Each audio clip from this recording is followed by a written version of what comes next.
बाबा रामदेव को पीरों के पीर रामा पीर के नाम से जाना जाता है। हिंदू उन्हें रामदेव जी और मुस्लिम उन्हें रामसा पीर कहते हैं। आइए जानते हैं बाबा को लोग क्यों रामा पीर पुकारते हैं।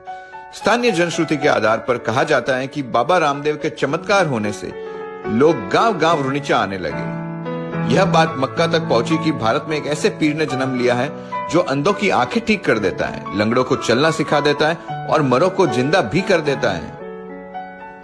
तो मक्का के 5 पीर ने बाबा की शक्ति परखने का निर्णय किया और वे मक्का से चलकर रुनीचा के रास्ते पर जा पहुंचे। जब वे अपनी मंजिल पर पहुंचने ही वाले थे, उन 5 पीरों की मुलाकात बाबा रामदेव से हुई। इन्होंने पूछा कि भाई रुनीचा यहाँ से कितनी दूर है।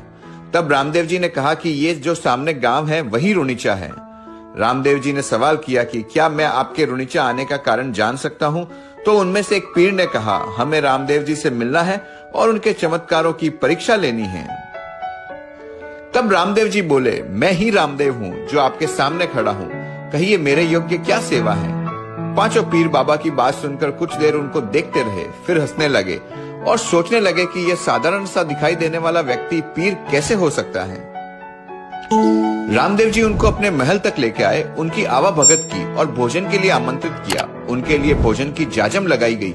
जैसे ही खाना परोसने का समय हुआ तो उनमें से एक पीर बोले, माफ करना, हम तो अपने खाने के कटोरे मक्का में ही भूल आए हैं। हम तो अपने ही कटोरों में खाना खाते हैं, दूसरे के बर्तन में नहीं। यही हमारा प्रण है। अब हम क्या कर सकते हैं? यदि आप मक्का से वे कटोरे यहाँ मंगवा सकते हैं तो मंगवा दीजिए, वरना हम खाना नहीं खाएंगे।